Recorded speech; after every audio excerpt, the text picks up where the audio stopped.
Welcome to Herd Mentality, a podcast where we discuss how the power of audio moves minds and markets. I'm Brittney Rigby, Managing Editor at Little Black Book, and each episode I sit down with creative thinkers, marketers, and makers to explore how the world's most creative brands use audio to make people think, feel, and act. Today, I'm joined by a trio of ad experts who all know how to get to people's hearts and minds via their ears. Ralph van Dijk is the founder of Eardrum, the world's most awarded specialist audio agency. Sophie Haydon is the executive creative producer at Sonar Music. And Zac Pritchard is executive creative director at Dentsu Creative. So nice to have all three of you here. Nice to be here. Thanks for having us. Thanks for having me. I'm going to start with you, Ralph. You are a sound legend. You're the founder of Eardrum, but also Resonance Sonic Branding. You're the co-founder of Earmax Media, which is a sister agency to Eardrum. And you're the former director of music and brands across APAC at Massive Music. Could you tell me the story of how you got into sound? Well, I knew I always wanted to be a writer. I knew that at quite a young age. And I found that audio was where I could be most creative. It just kind of happened that way. I feel like I feel sound more than any other medium. Music moves me like nothing else. Voice to me is the most authentic form of communication. I can spot the bullshit. I think we all can by hearing someone more than whether I see them. The scenes I create and I get to work on aren't limited by budgets. I like the speed of it, from brief to broadcast. And the clients are more loyal because they get good results. They invest in creative and they stick with us. So to be honest, I don't know why more people don't do it. Don't specialize in it. But so there's a number of reasons. But writing was my first love, and that's where I can flex most. Oh, I love that. How about you, Sophie? Why do you love it? I love it for the relationships, and I also just love, as any other human being moved. And I think music is, music bypasses the brain. It goes straight to the heart. It's, it's part of all of my recalled human experiences. Yeah, I think something about the level of connection that music and audio offers is, very powerful in everyday life. Can I ask you about one of Sonar's recent projects? So Sydney, New Year's Eve, that's a biggie. And Sonar led the sound of that, and it blended house, gospel, rave, electronic, orchestral music. How do you even begin to imagine what an event like that reaches not just the whole country but the world should sound like? I mean, I think we were really lucky because we didn't fully grasp the gravity of that impactful moment of that project. It was sort of like the project came in, we were super excited about it, and it wasn't until we actually experienced it that we were like, holy shit, that was fucking huge. I mean, it was 450 million people experienced that musical moment at the same time. Wow. We'll never do anything that has an audience reach like that ever again. Well, Touch wood. This is a pretty big podcast. 450 million. Yeah. I feel like the last numbers I heard surpassed that. It's getting there at least in the ranker. And you talk about, culture and a shared moment and a coming together. Like, what a platform to do that. Yeah. I mean, John Umar, our composer, the inspiration for him for the piece was when he was young as a teen, he would go and sit down at the foreshore with his brother, and they would take their little ghetto blaster and they would dial in between all of the different radio stations that all had synchronized playlists at the time. I mean, did you remember ever doing that? Flicking, the radio stations were all projecting these huge, big, boastful, we've got the best soundtrack for New Year's Eve? I didn't grow up here, so Okay. it's not a thing for me, but I can totally relate to it, yeah. And so what they would do was they would like sit down there and dial in between the stations. So they'd go from like classical music and then they'd do like an abrupt change to like pop and then to house. And I think that nostalgic memory that he had with his brother Dave basically was the inspiration to do a super dynamic but cohesive piece pulling from all of those different music genres. And I think they did a pretty good job. But as you say, it's like it's such a huge vary of genres interspersed into that one track. But, you know, Jono's got a super interesting background because, you know, his band Jaguar Ma, which are like psychedelic indie techno rock, they toured internationally for years, like at Glastonbury and Lollapalooza, and you know, he's got a really good intimate knowledge of how to hold and sustain an audience to get them, you know, to build tension and get them to lift with you and then build energy to a climax and then to get the payoff. So I think, you know, that was an amazing skill for him to have, because that soundtrack for the New Year's Eve fireworks is 12 minutes. Like, that's a long time to try and keep an audience engaged and to keep them moving with you.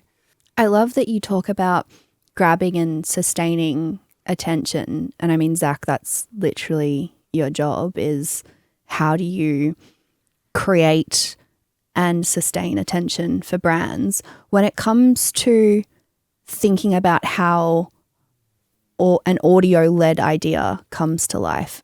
Does that change the creative process for you? That's a very good question. I think, well, going backwards a step, I think as creatives or as agency creatives, we are guilty of tailoring an idea to the medium. And by that I mean we're often asked to crack a bigger idea where audio is often a secondary thought or a followed up channel or just one of a million different touch points that idea is coming to life in. And I think the better creative ideas that we hear are ones that were made for the medium, not tailored to it. Mm. And so I do think audio is an incredible channel because there are very few, and I think I've even heard you say this once upon a time, Ralph, where you have an audience so engaged that you rarely get that in advertising. You don't get it in out of home because they're walking down the street or driving and you're competing amidst a million different messengers. You don't get it in TV because they're holding a phone and they're more likely to look at that than your ads. And so I think it is a very interesting channel where it's almost naive to show up in a way where you're just tailoring a big idea, whether it's the out-of-home message delivered in a script or just sort of VOing the centralized thought in a radio ad. I think it's remiss of us not to show up in a way that speaks to that person who's actively engaged. That was kind of a long-winded way of answering your question, but No, not at all. And it made me think, so this morning I had a long train ride and I put on a really long podcast episode and I almost couldn't believe that it was over when it was over. And I was actively listening the whole time whilst also tip-tapping away on my laptop. And it made me think that I wouldn't have been able to watch an hour and a half, 2 hour long movie and been as sustained and engaged as I was in that. And Ralph, that brings me to a question for you, which is that you set up a separate agency, Earmax, specifically to target podcast advertising. And I wonder, is the podcast opportunity that big? Does that medium require different things than a radio ad? What led you to think that needed a separate house and a separate focus? Well, yeah, as you said, the agencies are joined at the ear. Yeah.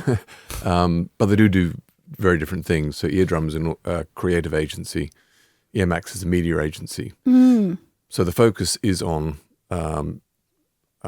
just maximizing your podcast campaign. And there's a lot of campaigns that are very undercooked. There's such an opportunity. And like in answer to your question, the podcast opportunity is that big. The level of engagement, as you were saying, Zac, it's big in radio, but it's huge in podcasting. You are choosing the subject matter, the time, the place, the environment that you're focused in on. But it's fragile. You can very quickly zone out and start thinking about dinner if something comes on that's not interesting, engaging, intelligent as the content that you're surrounded by. So the opportunity for engagement is there. But brands need guidance on how to maximize that opportunity and avoid the trap of cheap CPMs, avoid the trap of assuming people are going to be interested in what you're saying, knowing how to track conversions, how to measure the response. I mean, we're all listeners of podcasts, I assume. You've heard the examples where an ad has just come onto your favorite podcast and just like slaps you in the face because it's just an unwelcome guest. It's not part of the gang. It speaks in the wrong tone. The creative is really stupid or basic or naive or childish. The voices sound inauthentic, and you're surrounded by content produced and generated by the smartest brains on the planet, and your ad has to step up. You have to be sympathetic to the environment. So, in order for you to maximize this huge opportunity in podcasting, we believe it needs more care and attention in the way it's planned and booked, and then the creative working with the host on their messaging. Yes, the host you want to encourage them to bring their own personality and their own life to it, because that's when it's an authentic endorsement. But at the same time, they're not advertising people. So you need to try and dictate some of the strategy and some of the subject matter and give them guidance. And some hosts will go, give me a script and I'll riff. Some will say, give me bullet points and I'll work it out. But you need to find that out. You can't just assume that they're going to know how to do it. So in order to maximize this opportunity, we felt that we needed a specialist agency. And how's it going? Has the market responded accordingly? Yes, it's going well. We've got some of the biggest advertisers, biggest podcast advertisers on the planet, like NordVPN and those brands you hear everywhere. They come to us for their media plans. So that's a great endorsement. The thing that we're fighting against a little bit is established relationships and ways of doing things, because we are asking people to go outside of maybe their long-term media agency where they've done it in a certain way every time. But we're working with media agencies increasingly. That's one of the sort of roadblocks that we're having to navigate. Once we work with them, they come back. It feels like the best podcast ads are ones that feel closer to influencer ads almost, in that it is host-led and it feels like an authentic endorsement and it is part of the episode versus separate to it or interrupting to it. Yeah, a great endorsement is very compelling, but at the same time, a great piece of creative in that environment that's sympathetic to the environment, that doesn't take the listener to be a fool, that treats them with respect, can be equally interesting. And at the moment, the recorded ads are very sort of promotionally led, money off, the tone is wrong. If you were to create, and this is what we're encouraging our clients to do, imagine cinematic scale audio advertising in a podcast environment, then the listener's going to be just equally engaged. They're going to be wondering what this beautiful picture is that they're creating. The voice, where's this from? The script is elegant and witty and intriguing. That's a way to use that engagement. So both can work just as effectively. It just is, the guidance is needed to know when to use which approach. So you're relying on people like Zac to push their clients. Yeah, exactly. It's funny you mentioned the influencer comment. I was listening to a podcast the other day called Smartless, and the two of the hosts were doing the ad, and they always announce it, we'll be right back. And at that point, you, as a listener, you start to switch off. But then I heard their voices again, and I was assuming that we'd magically cut through the ad break and we were back with the show. And one of them starts riffing about how they went on this amazing holiday and all these funny anecdotes within their family and stuff, and how they actually prompted each other to say, oh, where did you stay? Oh, I found this amazing Airbnb. And then all of a sudden I go, oh my gosh, I'm in an ad. I've been wooed into this false sense of security that I was listening to these two riff even further, but it was actually an ad. So I do believe, to your point, like natively showing up with the hosts is a great way to feel genuine, authentic for a brand. It you know, is. you've done well when the ECD takes a few seconds to realise he's being advertised to. Yeah. But it is borrowed property, right? So you are using their fame and their brand Exactly. to endorse your company. So you have to remember that there's an opportunity to also just have your own real estate, but it has to be good. It has to be worth listening to. Totally. Sophie, we were chatting about New Year's before, but Sonar's work spans from Hollywood films to TV to live events to ads. Do you think differently about sound in each of those places, or are the core principles the same? I mean, the core principles are always the same in that, you know, we have to always start with emotion. How do we want the audience to feel? And then, you know, it's our job to then, you know, help navigate the storytelling with the emotion. Film and TV, the approach is often different. It's, you know, often really director-led. We'll be doing, you know, we did Christie, the Sydney Sweeney film with David Michaud, and he just would come in, sit in a room with Anthony, the composer, and leave. And I didn't see those two for 6 weeks. And he was the only voice of feedback, the only voice of creative direction.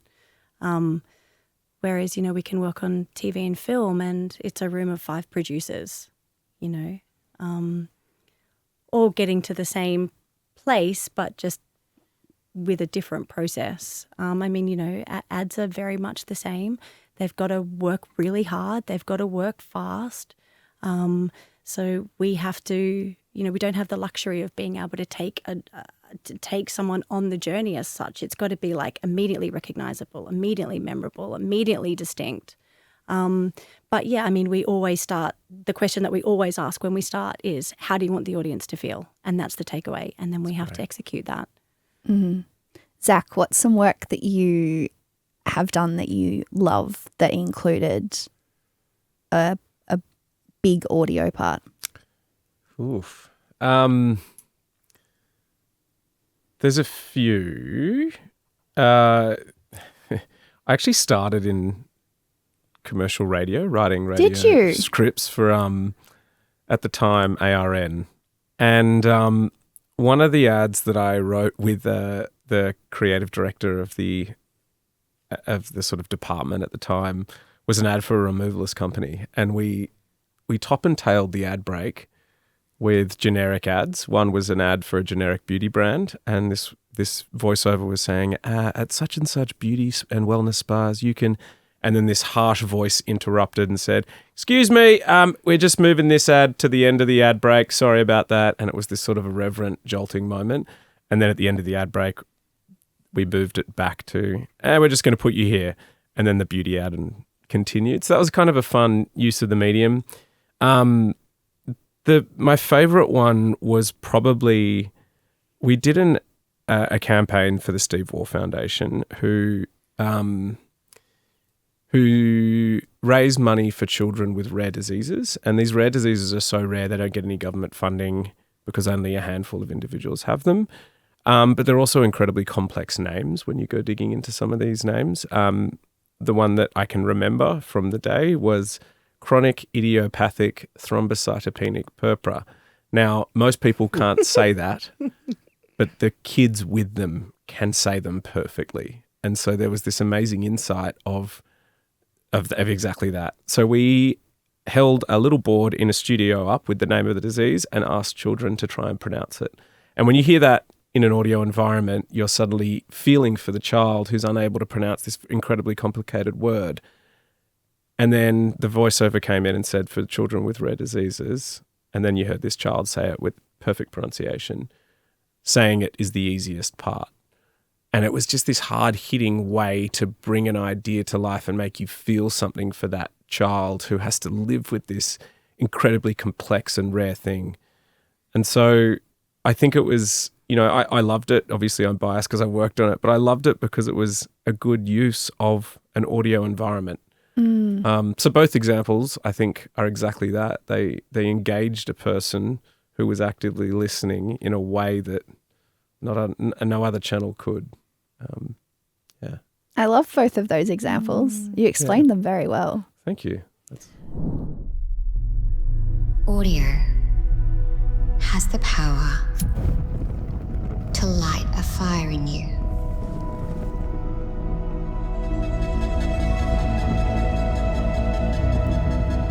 It also has the power to literally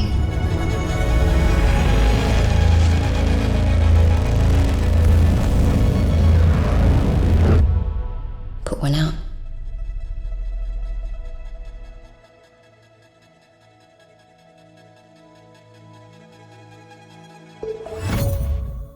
Ralph, Earfest, I remember hearing about it at the time and digging into your background for this. I was like, oh yeah, Earfest.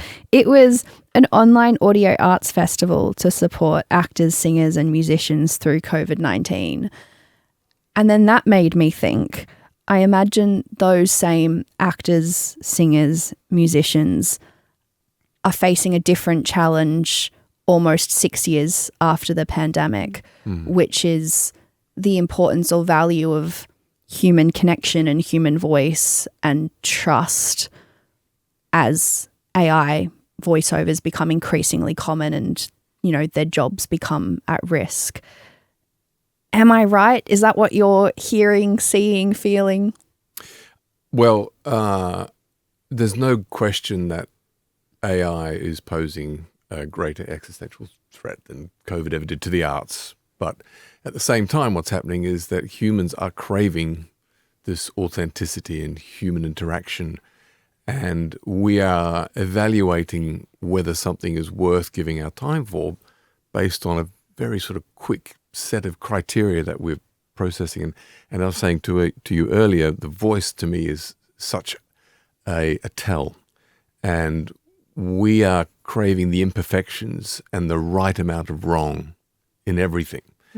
And so that is where AI is failing at the moment. I think that there's no question ChatGPT is a faster way to write a script. Going text to voice is a faster way to record a script. Getting a music program to create 10 melodies is a faster way, and all of those things are faster and cheaper. But the only way to get someone's attention is if it's better, if it's good, if it's worth my attention. And those micro decisions are being made all the time, and we can spot the fakes at the moment. Who knows when that's going to get to a point where it's going to be so good it knows, it factors in those imperfections and the right amount of wrong, as I was saying. But if we want people to respond, it's got to be good, interesting, entertaining. And as long as that remains the case, I still have a job, and so do the actors and the musicians that I use. And also strategy, just knowing the thinking behind the idea, defining what it is, what the territory is, what's the right genre for a piece of music, for a piece of sonic branding. What's the voice that communicates the right brand personality? Once we have those decisions, then executing them is somewhat faster now with AI tools. And some of those tools allow us to do things we couldn't do before, like having it voiced by an actor and then changing that voice to make it sound like a 7-year-old woman or a 5-year-old boy. that is something that was not possible before AI, these AI tools. So there's certain things that we can do now that we couldn't do before. But as a threat, I feel like the best actors, writers, composers are good for now. I love that phrase, the right amount of wrong. I feel like I'm going to steal that from you. I heard someone else express it as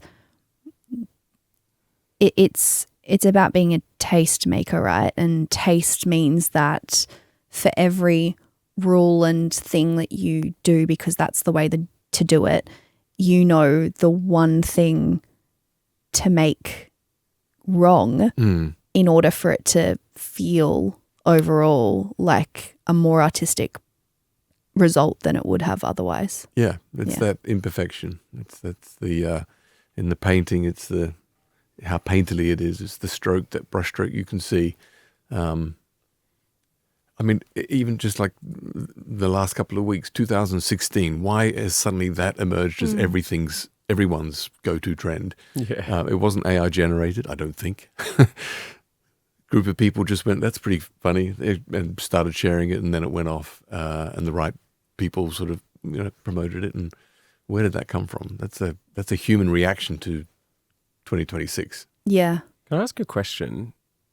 You've provoked a thought in my head, but you started off by saying we're sort of rejecting the notion of AI at the moment. I'm a big Reddit guy. And there's a really fast-growing subreddit called Real or AI. And it's just basically people posting going, is this real or AI? And sort of community votes on whether or not it is. So there's a lot of calling out whether things are AI, and we're seeing it a lot in our industry.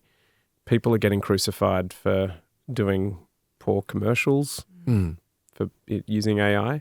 Do you think when it gets to this right amount of wrong, this sort of what we would consider perfected level of production from AI, do we think at that point it will be embraced? Yeah, I don't think people will care. Know. Yeah. Okay. I think if they feel it, if they feel that the thing is real, that's their criteria. Yeah. If they can spot that it's an AI voice or the script sounds generic. I mean, to be honest, that's been going on for decades. It's just called shitty ads. Yeah. And why pay for shitty ads when you can get them? AI's got that market cornered. They can do the shallow end of what we do. Get it for free. Yeah. But surely that's not the game, because you still got to pay for the media. So if you're paying to hold that shitty thing up a lot, then you're wasting your media spend. But ultimately, I don't think consumers really care. Yeah. It's down to whether they feel it. Totally. Sophie, speaking of actors and voices, one of Sonar's co-founders is Dave McCormack, who is Bandit in Bluey. He must be, as a sound company, the perfect advertisement for how memorable and sticky voice and sound is. Yeah, I mean, isn't that just an amazing change of trajectory for Dave's life? You know, it's so funny because that job came around purely by fluke. We have a sound company at the end of our studios, and they were doing the animation recording for Bluey, and it's like early pilot days. And they said to Dave in the lift after lunch, do you want to come up and just lay down this demo for us? Super early, we just need to get something on there. Dave, yeah, sure, no worries. So he went in and he voiced it, and then they spent 8 months, I think, trying to recast with proper talent and proper voice artists. And then it full circled back to Dave. And I think the reason why it has worked so brilliantly is because that is just Dave's voice. So it's 100% authentic. And, it's also very Australian. So, instantly recognizable and instantly trusted, I think. But yeah, I mean, Dave will never write music anymore. I mean, he's just totally on tour for Bluey these days. But yeah, I think that's a perfect example, as Ralph was saying, like authenticity matters. We want to feel something, and that comes from authenticity. And to your point about New Year's earlier and maybe cleverly underestimating the opportunity to just go in and use your own voice because you think that you're just lending your voice to a mate as a favor until they get someone better in.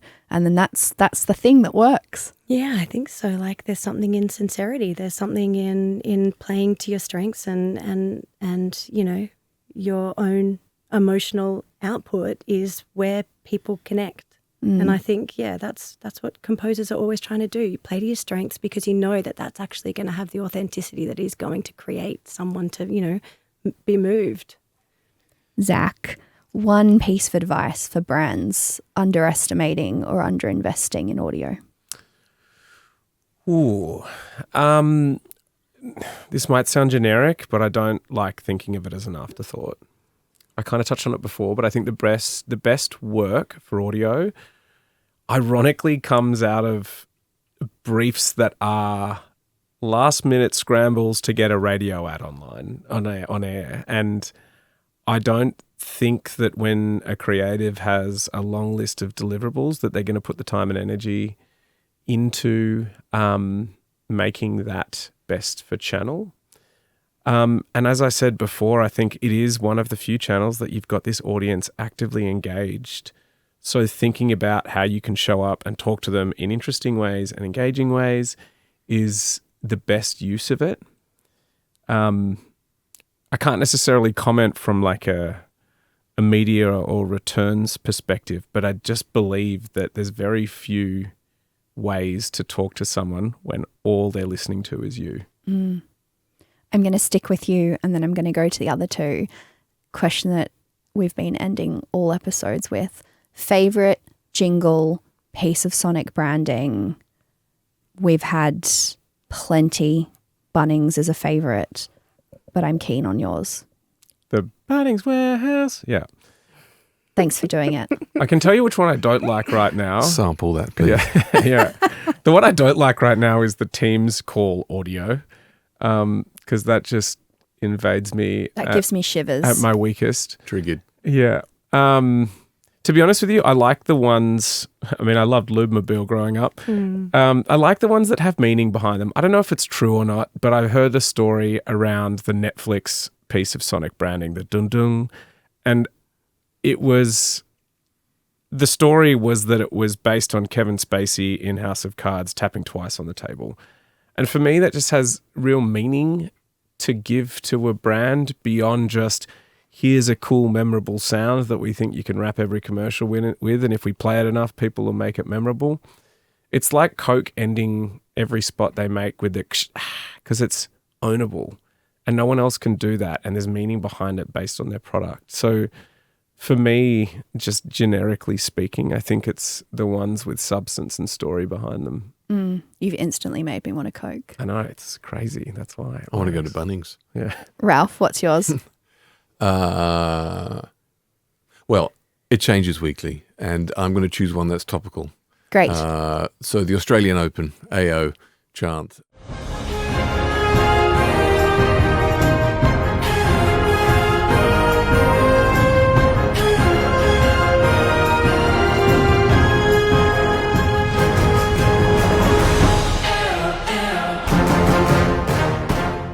Yes, I have skin in the game on this because we did it, but it is so well embraced by the client.